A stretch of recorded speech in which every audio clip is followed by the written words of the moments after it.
Shalom Bapak Ibu Saudara yang kasih dalam Tuhan, yang percaya dalam firman Tuhan dan penyertaan Tuhan lewat pegangan tangannya. Amin. Semua merasa sukacita. Kita mempersiapkan hati kita, kita mau datang dalam hadirat Tuhan. Mari kita bersatu dalam doa. Bapa kami yang baik, kami mengucap syukur ya Tuhan untuk setiap berkat yang Kau berikan sepanjang hidup kami ya Tuhan. Tiba saatnya Tuhan kami datang dalam rumah-Mu Tuhan untuk memuji dan menyembah-Mu ya Bapa. Kami percaya Tuhan Kau adalah Bapa kami yang baik, Bapa yang mengasihi setiap kami Tuhan. Kiranya Kau mengizinkan kami dan mulut kami Tuhan agar setiap pujian dan penyembahan kami berkenan di hadirat-Mu ya Tuhan. Terpujilah nama-Mu ya Tuhan. Hanya di dalam nama Tuhan Yesus Kristus kami mulai ibadah kita di dalam nama Tuhan Yesus Kristus. Haleluya. Amin. Kita dengan pujian Bapa-Ku yang baik. Terima kasih.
Kami percaya Tuhan, kasih-Mu tidak pernah berlaku dan tidak pernah berhenti dalam hidup kami Tuhan. Kami ada saat ini karena kemurahan-Mu ya Bapa. Kami bersyukur bisa ada di tengah-tengah dalam rumah-Mu untuk menaikkan setiap mazmur kami, pujian kami dan penyembahan kami padamu Tuhan. Kami mau bersuka-cita di dalam Engkau Tuhan. Hanya di dalam nama Tuhan Yesus Kristus, haleluya, amin. Kita percaya Allah kita Allah yang sanggup melakukan segala perkara, amin. Dulu, sekarang, dan sampai selama-lamanya kasih-Nya tidak pernah berubah. Haleluya.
percaya apa yang tidak pernah dilihat mata, tidak pernah didengar telinga, dan tidak timbul dalam hati Tuhan menyediakan bagi orang yang percaya, bagi orang yang mengasihi Dia.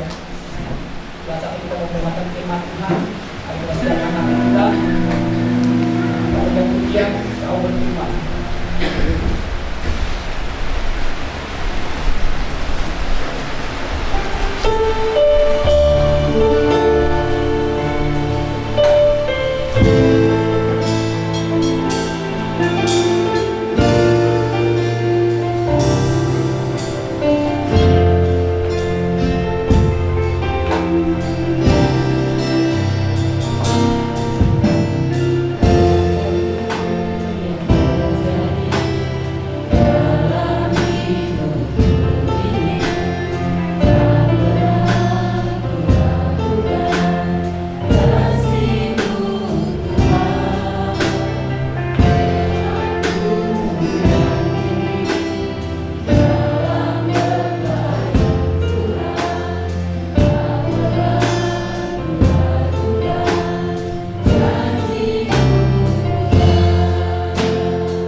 Pada kami silakan kami sepenuhnya dan kami percaya di Allah Juru Selamat dan Penolong kami. Engkau pencipta langit dan bumi dan segala sesuatu. Dalam segala sesuatu pada Tuhan kami berdoa. Bukan hanya datang untuk memenuhi syariat agama untuk beribadah, tetapi kami datang dengan kerinduan memuji Engkau. Kami datang dengan kerinduan untuk menghadapi Engkau. Bersama-sama kami mengagunkan Engkau. Karena itu beracara dan berfirman Tuhan, kami siap mendengarkan dengan sukacita karena kami tahu firman-Mu adalah roti kehidupan bagi kami. Dalam nama Tuhan Yesus kami bersukacita dan siap menerima firman-Mu. Haleluya. Bersama saya yang siap menerima firman-Mu, kita katakan bersama-sama amin. Shalom jemaat. Sukacita kalau kita bisa bertemu kembali pada pagi hari ini.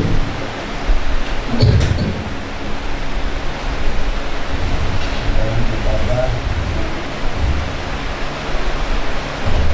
hari Minggu kita berdoa. Ibadah yang disertai perjalanan hidup. Saudara-saudara saya kasih di dalam hari ini firman Tuhan yang terambil dari Amsal pasal 10.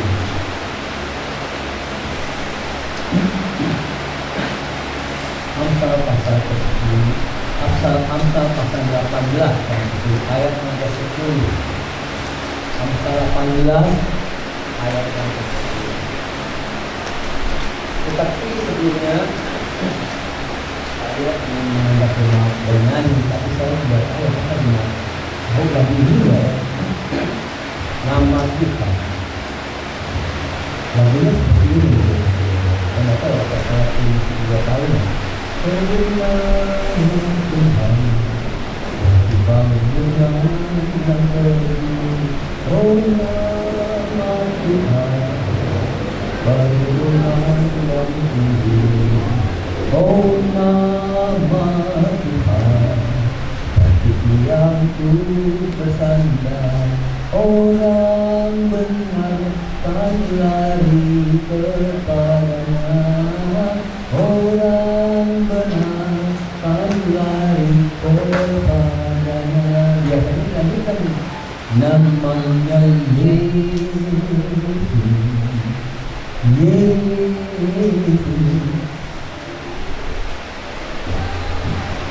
Hari juga saya yang nyanyi kan buat saudara-saudara. Saya nyanyi oh nama Tuhan bangunan yang berdiri. Oh nama Tuhan bangunan yang tinggi. Oh nama yang ku bersandar. Orang benar kan lari kepadanya. Orang benar kan lari kepadanya. Haleluya. Coba kita lihat dalam Amsal pasal 18 ayat yang ke-10. Kita baca bersama-sama. Ya, siap? Katakan amin. Ya, 2, 3. Nama Tuhan adalah menara yang kuat. Kesanalah orang benar berlari dan ia menjadi selamat. Sekali lagi kita baca. Nama Tuhan adalah menara yang kuat. Kesanalah orang benar berlari dan ia menjadi selamat. Haleluya. Saudara-saudara kita Tuhan Yesus Kristus. Kalau kita baca ayat ini, kalau kita membaca ayat ini, maka kita akan dapatkan yang pertama adalah dikatakan nama Tuhan. Nama Tuhan. Coba kita perhatikan apa yang dimaksud dengan nama Tuhan.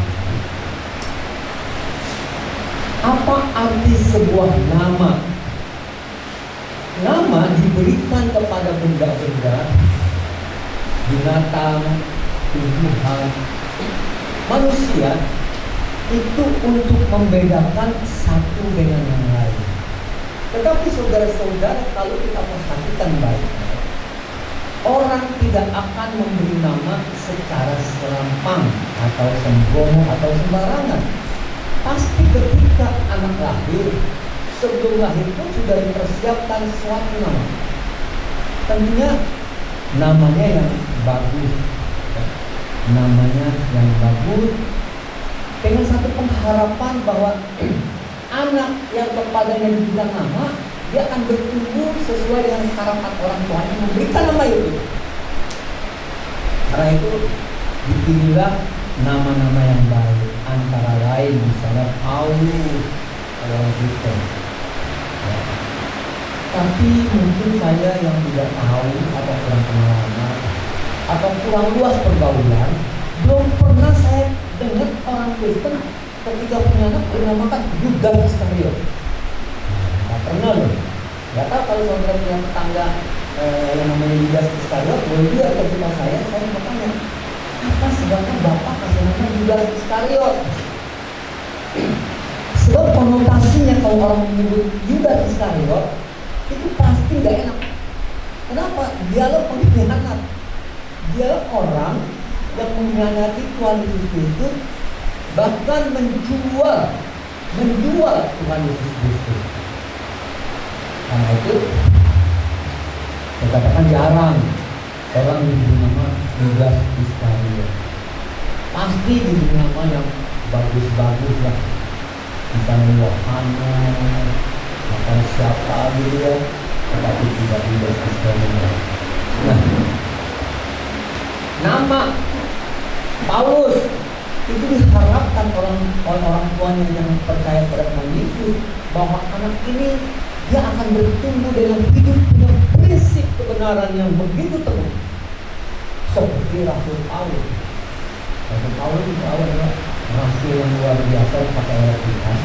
Dari seorang penganiaya jemaat, Tuhan ubah dia menjadi seorang pemberita Injil, dan lebih daripada pemberita Injil yang lain. Kenapa saudara-saudara? Karena Rasul Pauluslah yang memberitakan Injil dengan mempertaruhkan seluruh hidupnya untuk memberitakan Injil, untuk memuliakan nama Tuhan. Tentu diharapkan oleh orang tuanya nama Paulus itu mempunyai dampak sehingga anak ini menjadi seorang anak Tuhan dan punya prinsip integritas yang tinggi dan seorang yang berhasil dalam hidupnya dan berhasil untuk memuliakan Tuhan. Nah, sekarang dikatakan nama Tuhan. Nama Tuhan adalah menara yang kuat. Kenapa nama Tuhan adalah menara yang kuat? Kalau kita sebut nama Tuhan, maka terbayanglah oleh kita bahwa nama Tuhan ini adalah nama dari oknum pribadi yang maha besar, maha kuasa, maha ajaib, maha kasih, maha segala-galanya. Betapa nama Tuhan di dalamnya ada oknum Tuhan adalah pribadi yang sangat agung, sangat besar, dan sangat mulia. Karena itu ketika Musa bertemu dengan Allah pertama kali dan Musa bertanya, siapakah namamu? Kalau ditanya orang siapa itu Allah, sebut saja, aku adalah aku. Apa artinya? Aku adalah aku adalah yang maha hadir dimanapun, dan aku berkuasa untuk segala-galanya. Karena tidak dapat manusia itu mendefinisikan nama Allah, sebab Allah itu luar biasa, dari kekal sampai kekal. Saudara-saudara, kalau satu hari malam hari cuaca cerah, saudara melihat bintang-bintang yang begitu banyak. Nah, saudara-saudara coba bayangkan, Allah yang maha besar menciptakan semua alam semesta ini, yang seakan-akan tidak ada batasnya. Kalau dia ciptakan semua ini yang tidak ada batasnya, bulan, bintang, ribuan saudara-saudara, kita bisa lihat kalau kita bisa terbang itu sampai di mana batasnya galaksi. Nah, bayangkanlah besarnya Tuhan seperti itu. Nah, di dalam kebesaran Tuhan seperti itu, berapa besar yang bumi ini? Kecil sekali. Nah, kalau bumi seperti itu debu, saudara seperti apa? Lalu nggak bisa bayangkan. Nah, itulah nama Tuhan. Kita bisa bayangkan betapa agung, betapa mulianya pribadi sosok Tuhan itu. Itu nama Tuhan. Karena itu dikatakan nama Tuhan adalah sesuatu yang kokoh, besar dan ajaib, maha agung, maha mulia. Dikatakan menara yang kuat. Allah digambarkan sebagai menara yang kuat. Apa maksudnya, saudara-saudara? Menara, kalau disebutkan menara adalah satu bangunan. Kita tahu pada zaman dulu di Israel, daerah itu kadang ada musuh-musuh yang menyerang, ada benteng-benteng, kota-kota berkubu, di kota berkubu. Ada menaranya. Menara itu adalah bangunan yang tinggi, melebihi tembok benteng kota. Apa maksudnya? Menara itu, bangunan yang tinggi itu berfungsi di mana orang naik ke atas dapat melihat pandangan yang jauh lebih luas. Gunanya, apabila pada saat ada orang-orang yang mau menyerang kota mereka, dari jauh mereka sudah dapat melihat, sehingga bisa diperintahkan semua gerbang kota tutup, semua orang naik atas tembok kota, siap dengan panah atau batu untuk menyerang kembali orang yang menyerang. Jadi seperti menara pengawas atau menara pengintai. Menara ini harus kokoh, kuat. Kenapa? Walaupun tidak ada musuh, dia harus lebih kuat, karena nanti kalau digoncang angin bisa roboh. Dia harus tahan terhadap terpaan angin, saudara-saudara. Itulah menara, di mana ada orang melihat ada apa di sini, amankah? Nah, saudara-saudara, kalau dikatakan nama Tuhan adalah menara yang kuat, ini menunjukkan bahwa menara yang disebut dengan nama Tuhan itu adalah sebagai menara yang memang benar-benar kuat. Menara yang bukan goyang-goyang, menara yang dimana orang dapat berlindung karena kekuatan yang luar biasanya. Pada menara itu melekatlah nama Allah yang dahsyat, yang tidak dapat terpikirkan oleh manusia, yang luar biasa ajaib. Nah, saudara-saudara, dilanjutkan dengan perkataan, kesanalah orang benar akan berlari dan dia menjadi selamat. Orang benar berlari ke sana karena mencari perlindungan, mencari satu keamanan dari sesuatu yang mengancamnya, dan orang benar itu akan selamat. Perlu kita perhatikan apa yang dimaksud dengan orang benar. Apakah semua orang boleh berlari kepada menara pengawas itu? Alkitab tidak mengatakan demikian. Alkitab mengatakan kesanalah orang benar. Karena itu orang yang mau lari dan menyelamatkan diri ke menara itu, masuk dalam perlindungan menara itu harus orang yang dikatakan orang benar. Apa orang benar itu? Nah, orang benar adalah yang pertama, orang yang hidupnya selalu melakukan perintah kehendak Tuhan, orang yang hidup bergaul dan karib dengan Tuhan. Saudara-saudara, bukan sembarangan orang, tetapi orang yang memang selama hidupnya mempunyai kerinduan dekat dengan Tuhan, lalu mempunyai kerinduan dengar-dengaran apa yang menjadi kehendak Tuhan, apa firman Tuhan, apa perintah Tuhan, dan melakukannya. Bukan sekedar mendengar. Karena itu firman Tuhan katakan berbahagialah orang yang merenungkan firman Tuhan, membaca merenungkan siang dan malam dan bisa melakukannya. Kalau tidak melakukannya, orang itu hanya berteori saja. Orang sama dikatakan orang yang dalam hidupnya melakukan perintah Tuhan dan memiliki pergaulan yang erat, hidup bergaul dan karib dengan Tuhan. Tetapi ada yang kedua, orang yang dibenarkan, orang benar bilang Tuhan adalah orang berdosa yang telah menerima keselamatan karena menerima korban Kristus di atas kayu salib untuk menebus dosa-dosanya. Percaya kepada Tuhan Yesus Kristus bahwa Yesuslah Tuhan dan Juru Selamat. Ini yang kedua. Orang boleh berdosa, tetapi harus ada saatnya di mana dia sadar dan bertobat. Sadar, bertobat, menerima pengorbanan Kristus yang Yesus datang untuk menebus dosa saudara dan saya.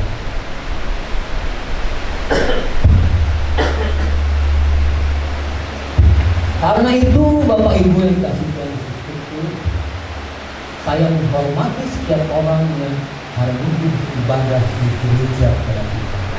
Saya hormati, tetapi lebih daripada itu yang menjadi kerinduan saya adalah bahwa setiap orang yang datang beribadah kepada Tuhan Yesus di dalam gereja bukan sekedar hanya saya mau datang, saya mau dengar firman Tuhan, dan setelah itu selesai sudah.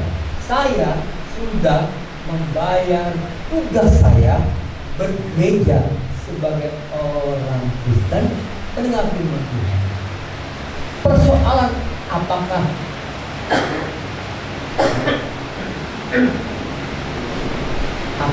firman Tuhan itu berdampak? Apakah firman Tuhan yang didengar itu mempunyai pengaruh dalam dirinya atau tidak? Itu jadi masalah lain. Itu yang salah. Dan sama saya sayangkan, jangan kita menjadi orang seperti itu.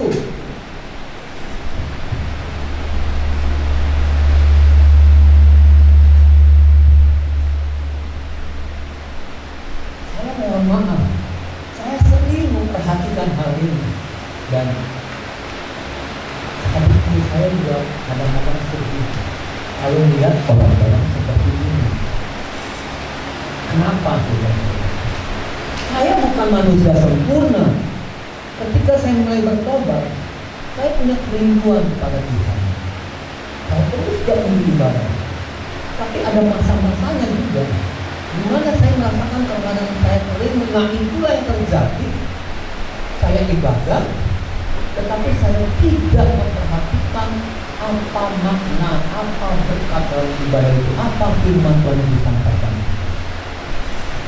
Akibatnya, saudara-saudara, terus terang saya bilang, ada masa-masanya saya bertanya, kenapa ya kok itu Tuhan begitu?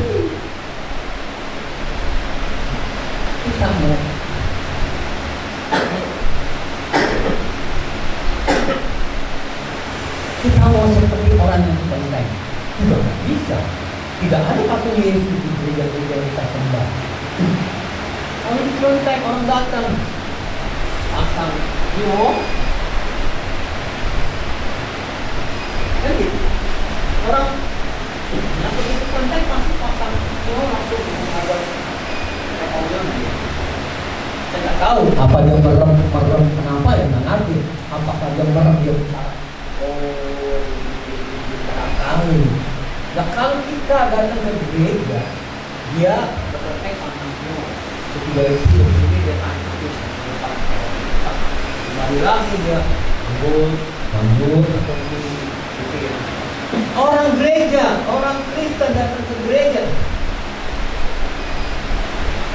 datang duduk angkat kaki, mengamu, buka HP, bebas saudara-saudara. Tidak ada gereja yang bikin aturan begini masuk gereja, duduk, diam, ngomong aja, ada. Nah, kalau dengar firman Tuhan lalu selesai ibadah, tidak mendapat apa-apa, sangat merugikan saudara-saudara. Harusnya saya berkata begitu karena dari pengalaman saya, karena itu saya ajak dengan saya. Jangan seperti saya dulu.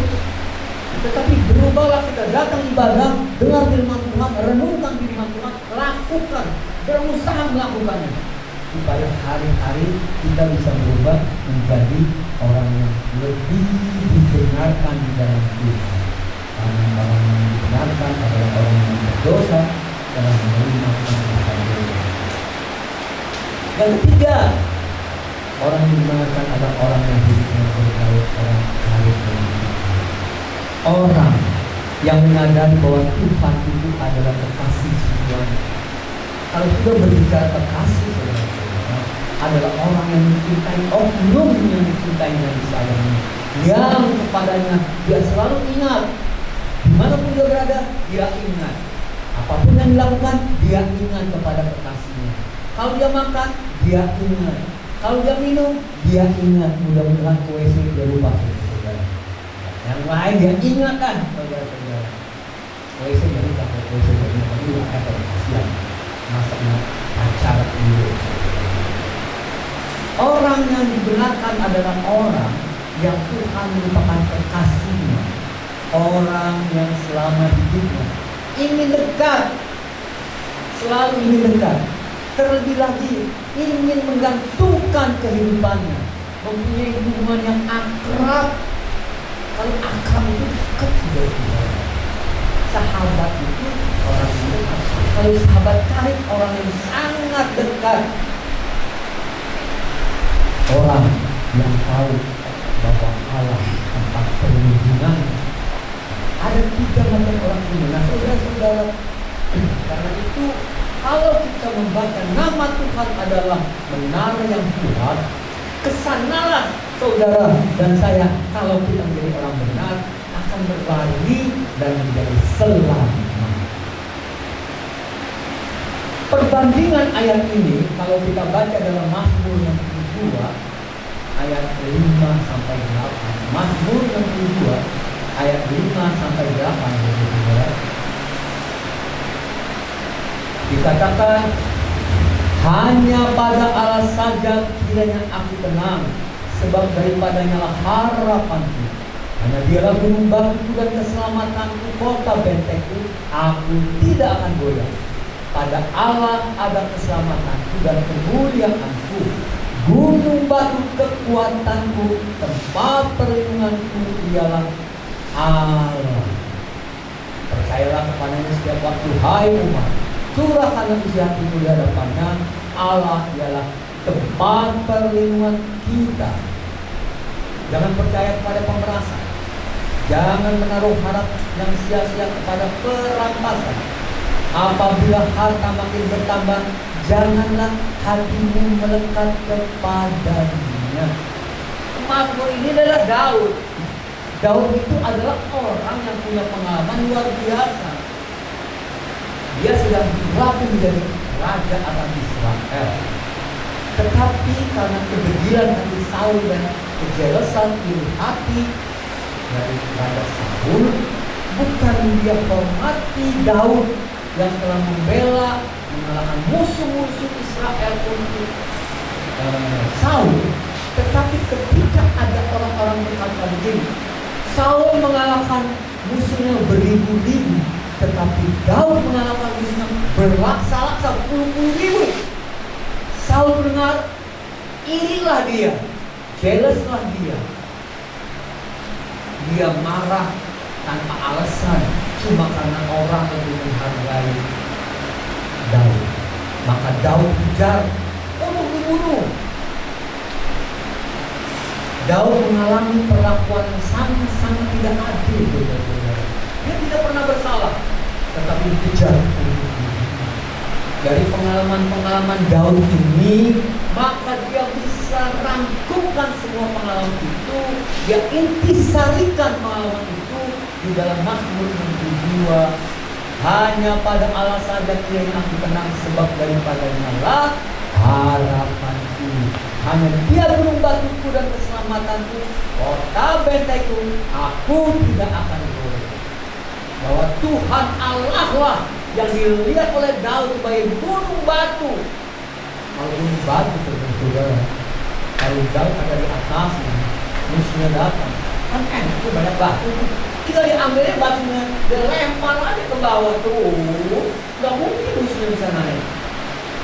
Itulah gunung batu, saudara-saudara, secara sederhana. Gunung batu kekuatanku, tempat perlindunganku ialah Allah. Dan katakan juga percayalah kepadanya setiap waktu, hai umat, curahkanlah isi hatimu di hadapannya. Allah adalah tempat perlindungan. Tetapi kekayaan kita, jangan hatimu melekat kepada kekayaanmu, sebab kekayaan itu bisa hilang lenyap dalam waktu yang singkat. Tetapi Allah yang tidak berubah adalah Allah kita, diam dahsyat, di mana kita berlindung, kita aman. Amin. Pemazmur ini adalah Daud, bukan sembarangan orang, saudara, yang di dalam pengalaman hidupnya dia memiliki pengalaman yang luar biasa yang disertai oleh Tuhan. Nah, pengalaman ini dituangkan dalam Mazmur, puji-pujian. Semua tulisan Daud bukan bersifat teori, saudara-saudara, tetapi sesuatu yang memang real. Dia sudah alami sebuah pengalaman yang dibagikan kepada kita. Haleluya.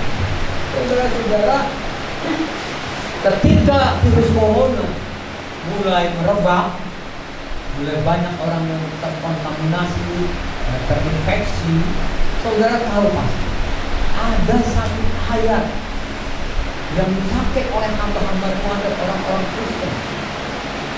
Jangan takut kepada virus corona, karena ada ayat ini. Ayat apa itu?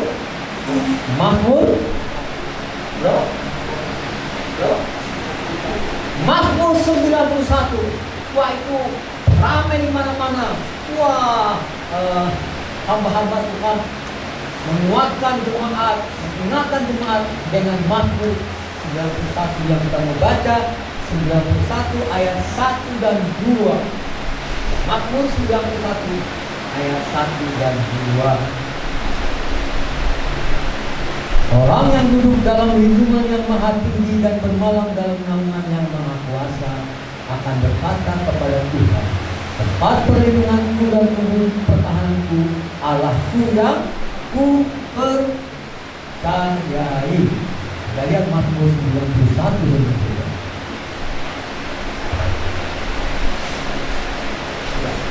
ayat 1 dan 2. Orang yang duduk dalam lindungan yang maha tinggi dan bermalam dalam naungan yang maha kuasa akan berkata kepada Tuhan, tempat perlindunganku dan gunung pertahananku, Allah yang ku percayai. Siapa yang berkata gini? Siapa yang menuliskan ini? Saudara lihat, Musa seorang yang sederhana tapi dipakai oleh Tuhan yang luar biasa untuk membawa bangsa Israel keluar dari tanah Mesir. Kemudian dikatakan dalam ayat 9 sampai 13, sebab Tuhan ialah tempat perlindunganmu, yang maha tinggi telah kau buat tempat perlindunganmu.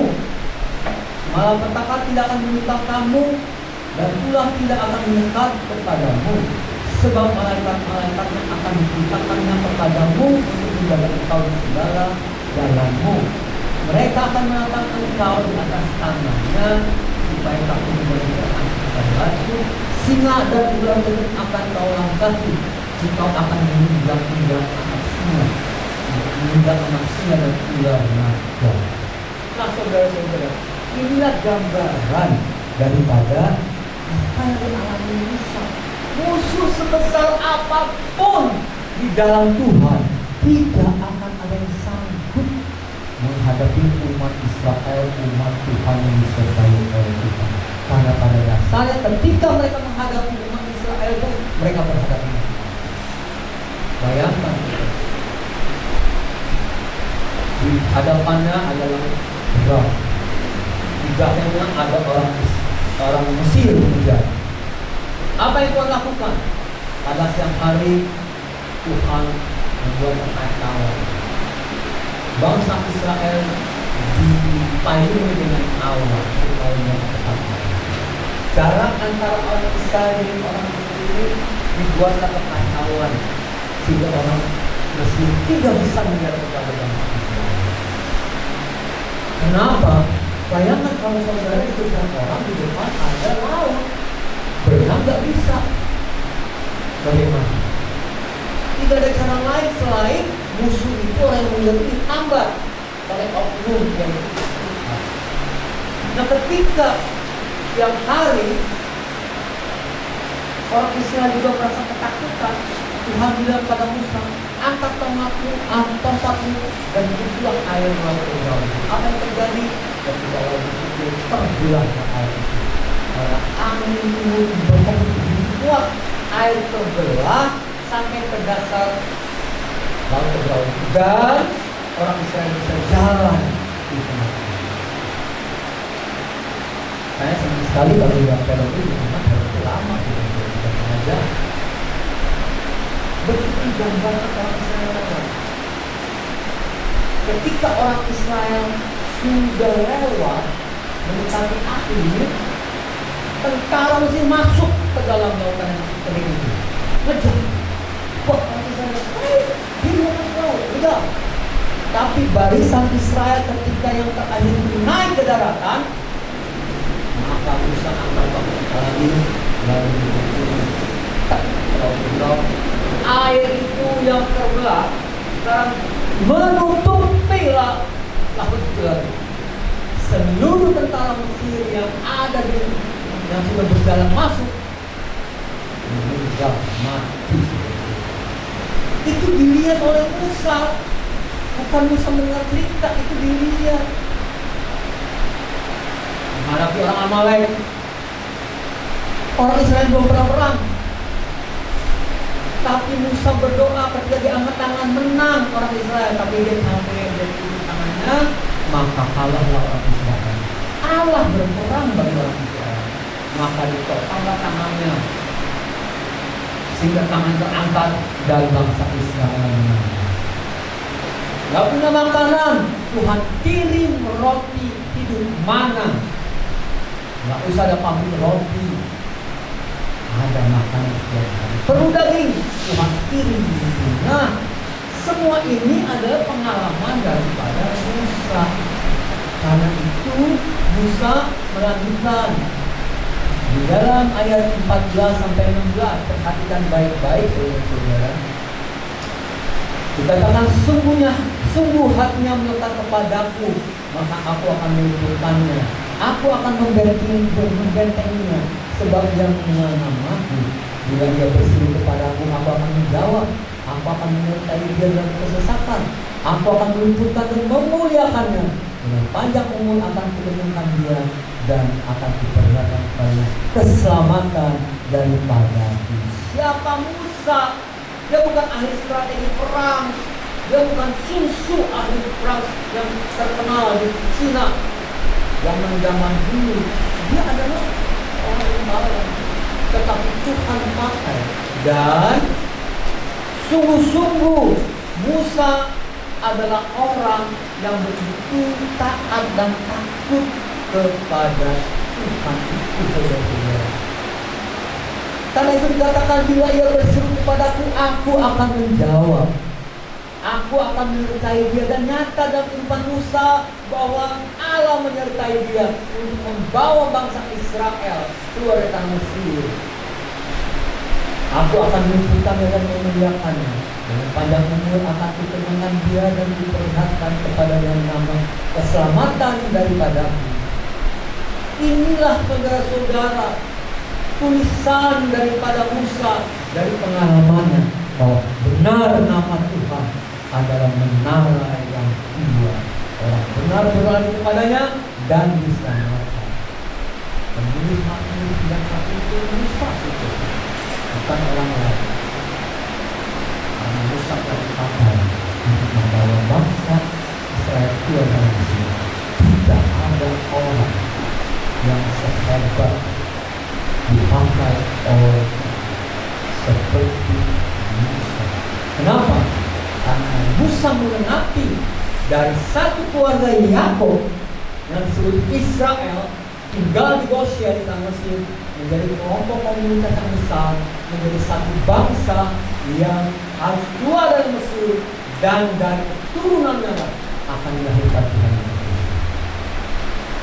Luar biasa sekali saudara-saudara. Semua ini dituliskan sebagai hasil kristalisasi dari pengalamannya berjalan bersama Tuhan. Itu juga dengan Daud. Nah, saudara-saudara yang dikasih Tuhan Yesus, mengerti hal ini. Apa yang mau kita simpulkan? Apa yang kita akan dapatkan daripada semua kisah di Alkitab ini yang bukan dongeng, tetapi realitas kenyataan. Yang pertama, tidak ada tempat perlindungan yang lebih menyelamatkan, menjamin keselamatan saudara dan saya selain di dalam nama Tuhan, yaitu nama Tuhan Yesus Kristus yang adalah tempat perlindungan yang sangat kuat, baik melalui kesaksian Daud kita lihat maupun kesaksian daripada Musa bahwa Allah adalah batu karang teguh, gunung batu tempat perlindungan. Saudara-saudara, jangan bermain-main selagi ada kesempatan. Maupun di dalam kondisi COVID ini kita beribadah harus dengan pembatasan.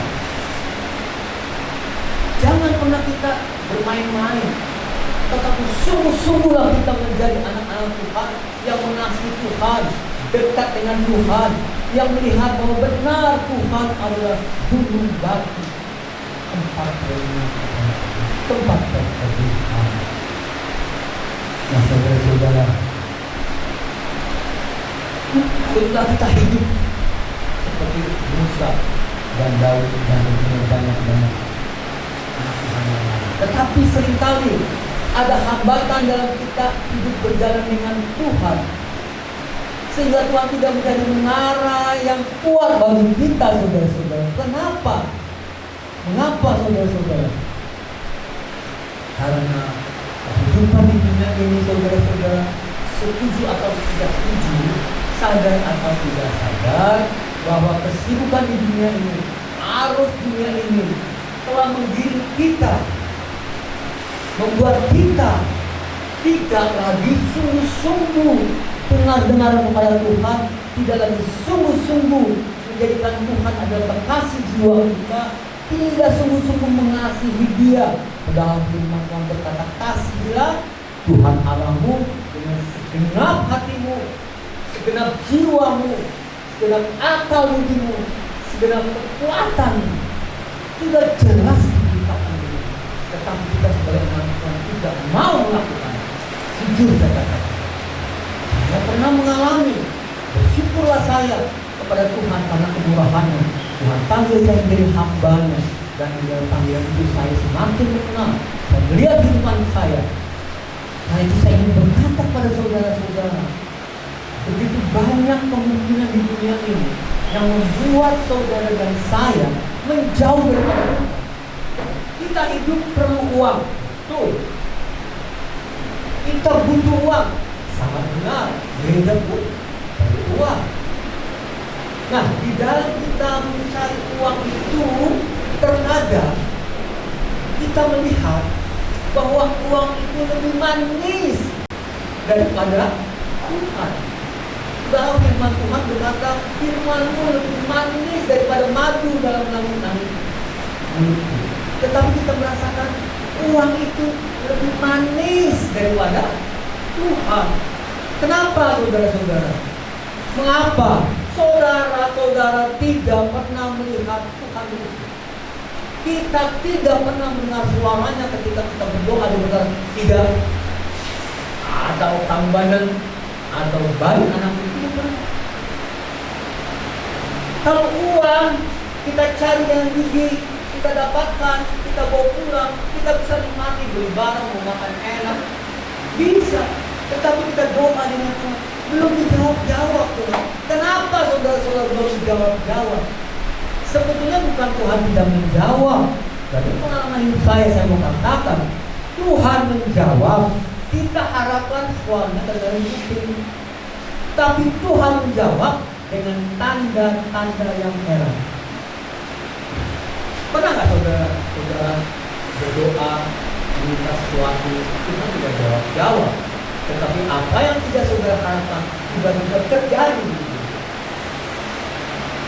Tuhan ingin mengatakan dari pengalaman hidup saya, yang tidak saya minta Tuhan kasih, yang saya doakan tidak dijawab. Saya cuma mau berkata begini, saya tahu doamu sudah mendengar, tetapi bukan yang kau minta itu yang harus aku kasihkan, bukan yang kau minta aku harus berikan. Yang terlebih baik, terlebih indah, terlebih tepat, lebih berguna ini yang aku berikan kepadamu. Kalau kamu itu tidak minta, sebab akulah yang tahu jalan hidupmu. Saya cuma bisa tunduk dan berkata, ya Tuhan, kehendakmu saja. Siapa saudara? Siapa saya? Saudara pikir dengan saudara datang ke gereja, bayar perpuluhan, setiap ibadah, banyak doa, lalu saudara sudah di atasnya Tuhan. Tuhan kalau dengar doa saudara-saudara, salah. Dia adalah Tuhan yang dimana nafas hidup kita di dalam tangan. Karena itu percayalah dan percayalah kita sepenuhnya dalam tangan. Ketika doamu belum dijawab dan Tuhan menjawab dengan cara lain, karena Tuhan tahu siapa saudara dan saya.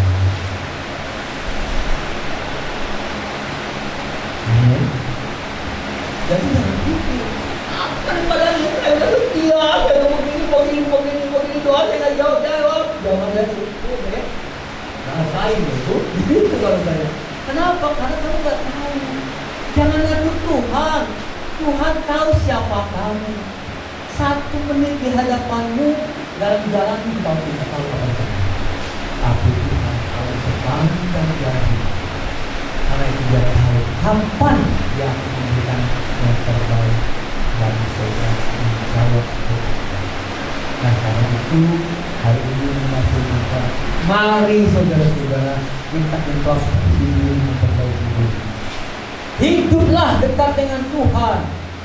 Hiduplah sesuai kehendak Tuhan. Lakukanlah perintahnya agar Allah di dalam Kristus benar-benar nyata menjadi tempat perlindungan yang aman bagi saudara dan saya.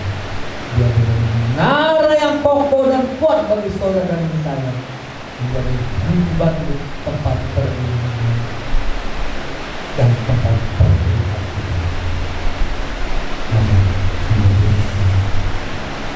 Saya ingin mengajak jemaat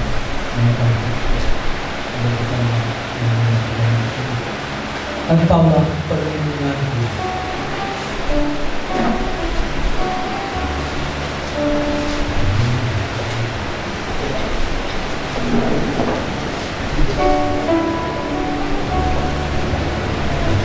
Engkaulah perlindunganku.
kami aman dalam penjagaan dan perlindungan-Mu. Asalkan kami mau menjadi anak-Mu, sebagai orang yang benar di hadapan-Mu. Tuhan, mengampuni segala pelanggaran kami, dan kami berubah daripada hidup kami yang lama, dan kami mau mengakui segala pelanggaran kami, menerima pengampunan dosa, dan kami ingin dekat dan selalu dekat, bergaul akrab dan tarik dengan Engkau. Setiap hari Engkaulah menjadi kekasih jiwa kami. Setiap hari Engkaulah menjadi kerinduan kami, untuk kami dapat berjumpa dengan Engkau, merasakan kasih. Terima kasih Tuhan karena Engkau begitu baik. Engkau telah mati bagi kami, mengorbankan tubuh, mengisikan darah-Mu tercurah bagi kami. Terima kasih Tuhan. Seperti pada hari ini kami akan menerima perjamuan kudus dan darah-Mu Tuhan.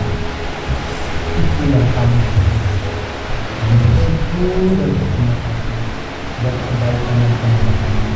Dalam nama Tuhan Yesus Kristus kami sudah berdoa dan bersyukur dengan firman Tuhan, dan kami siap menerima perjamuan kudus ini dalam nama Tuhan Yesus Kristus, tubuh dan darah-Mu bagi kami. Haleluya. Bersama-sama menerima firman Tuhan, diberkati dan siap menerima perjamuan kudus, kita katakan amin. Amin. Semua kami kasih Tuhan Yesus Kristus. Mari kita persiapkan hati kita sekarang untuk menerima perjamuan kudus. Saya undang jemaat untuk berdiri. Boleh dibuka roti dan ambil yang ini.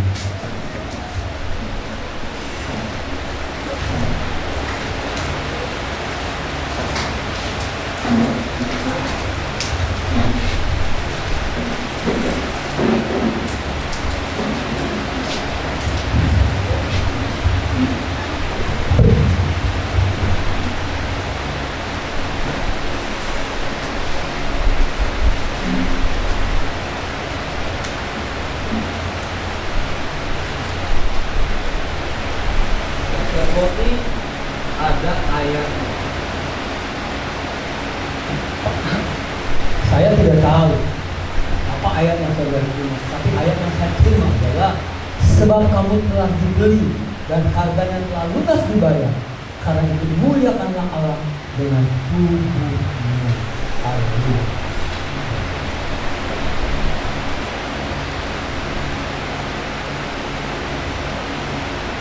Mari siapkan roti, tangan-tangan kita,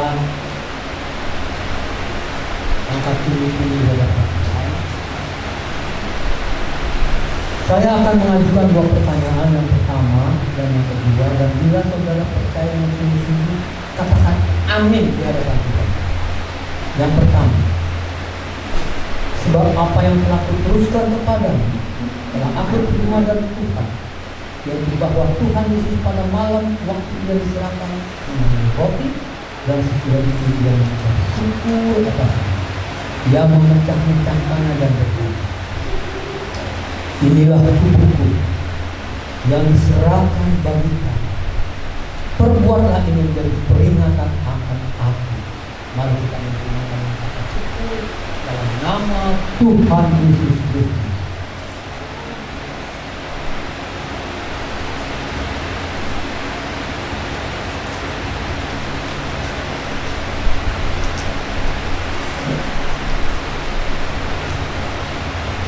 Mari sekarang kita angkat cawan pengucapan syukur dan dengarkan pertanyaan yang saya sampaikan dan katakan amin dengan suara yang jelas di engkau.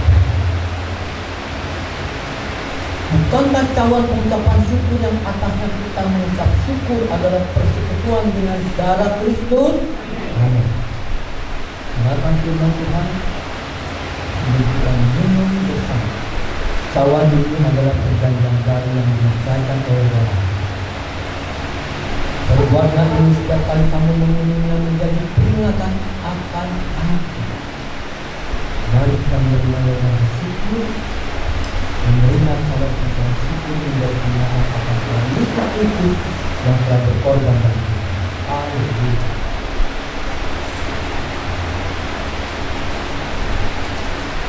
Terima kasih Tuhan.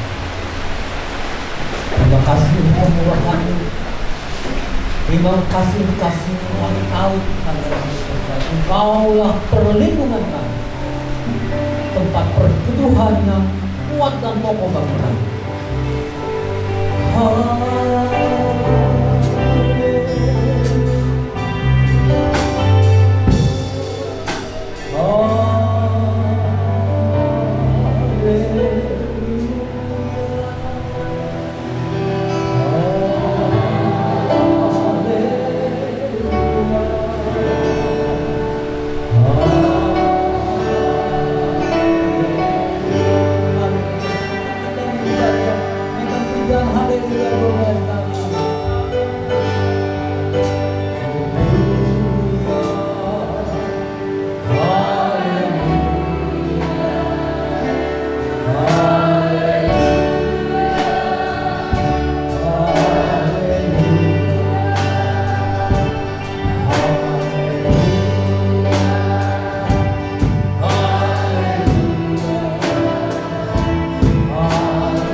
Silakan dipadamkan dengan hormat kepada Tuhan kita bagi diri mengatakan Tuan Imam Gereja Bethel Indonesia.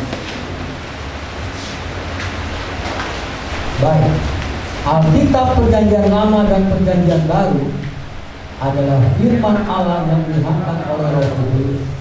Allah yang Maha Esa, itulah Allah Tritunggal, yaitu Bapa, Anak, dan Roh Kudus, tiga pribadi di dalam satu. Yesus Kristus adalah Anak Allah yang tunggal, dilahirkan oleh perawan Maria yang dinaungi oleh Roh Kudus. Bahwa Yesus telah disalibkan, mati, dikuburkan, dan dibangkitkan pada hari yang ketiga dari antara orang mati. Bahwa Ia telah naik ke surga dan duduk di sebelah kanan Allah Bapa sebagai Tuhan, Juru Selamat, dan Pengacara kita. Semua manusia sudah berdosa dan kehilangan kemuliaan Allah, sehingga harus bertobat dan berpaling kepada Allah untuk menerima pengampunan dosa.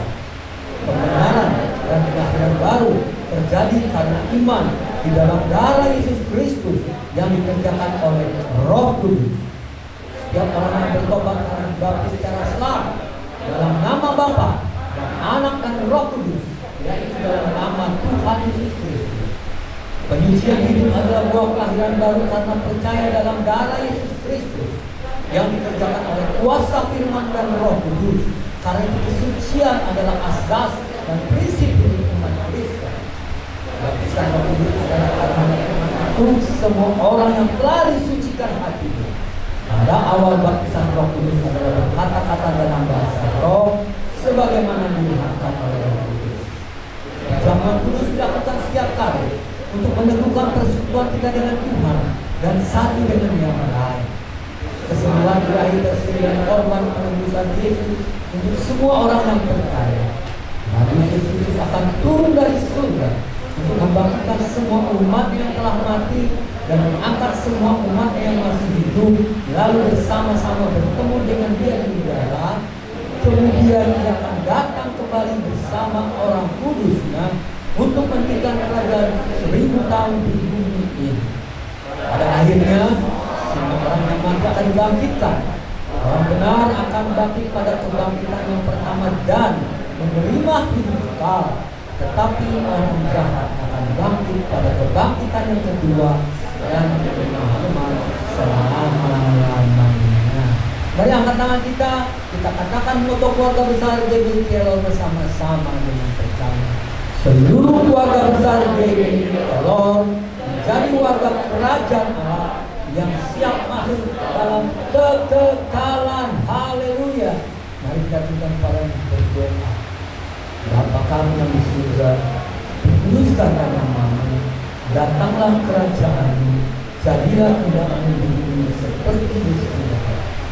Berikanlah kami pada hari ini makanan kami yang secukupnya, dan ampunilah kami akan kesalahan kami, seperti kami juga mengampuni orang-orang yang bersalah kepada kami. Dan janganlah membawa kami ke dalam pencobaan, tetapi lepaskanlah kami daripada yang jahat, karena Engkau yang punya kerajaan dan kuasa dan kemuliaan sampai selama-lamanya. Amin. Kita naikkan pujian, kami memuji kebesaran-Mu, ajaib Tuhan, ajaib Tuhan.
Yang menyadarkan dan mengingatkan kami, membuat kami sadar siapa Engkau, dan membuat kami dapat melihat keberadaan diri kami yang sesungguhnya memerlukan Engkau. Gunung batu, menara, tempat perteduhan yang luar biasa. Jadikan kami anak-anak yang setia, yang mengasihi Engkau lebih dari segala-galanya. Jadikan kami adalah anak-anak yang tarik saudara-saudara kami. Kami mohonkan pertolongan-Mu Tuhan, ubahkan kami menjadi anak-anak yang setia kepada-Mu. menjadi orang-orang yang bergaya akrab dengan Engkau, dan menjadi orang-orang yang Engkau ubahkan agar kami berkenan di hadapan-Mu, menjadi orang yang benar, layak datang ke hadirat-Mu, menerima pertolongan dan penjagaan-Mu. Terima kasih untuk firman-Mu. Ini saatnya kami akan tinggalkan tempat ini. Harapkan berkat-berkat-Mu kepada kami. Curahkanlah berkat dalam setiap hati ini. Karena itu jemaat yang saya kasihi, ini arahkanlah hatimu dan angkatlah kedua belah tanganmu di hadapannya. Tuhan memberkati engkau dan melindungi engkau. Tuhan melindungi engkau dengan wajahnya dan memberikan engkau kasih karunia. Tuhan menghadapkan wajahnya kepadamu dan memberi engkau damai sejahtera. Haleluya. Pertolonganmu adalah dari Tuhan yang menjadikan langit dan bumi. Dia tidak akan membiarkan kakimu goyah. Penjagamu tidak akan terlelap. Sesungguhnya tidak terlelap dan tidak tertidur penjaga Israel. Tuhanlah penjagamu. Tuhanlah naunganmu di sebelah tangan kananmu. Matahari tidak akan menyakiti engkau pada waktu siang atau bulan pada waktu malam. Tuhan akan menjaga engkau terhadap segala kecelakaan. Ia akan menjaga nyawamu. Tuhan akan menjaga keluar masukmu dari sekarang sampai selamanya. Kiranya anugerah daripada Allah Bapa, kasih sayang daripada Tuhan Yesus Kristus, dan penyertaan pimpinan Allah Roh Kudus menjaga, menyertai saudara-saudara dimanapun saudara berada mulai ini sampai berjumpa muka dengan muka Tuhan kita Yesus Kristus di dalam kemuliaan hari. Dalam nama Tuhan Yesus Kristus kami sudah berdoa mengucap syukur menyambut semua berkat ini. Haleluya. Saudara-saudara semua yang diberkati bersama saya katakan amin. Beri kemuliaan bagi nama Tuhan.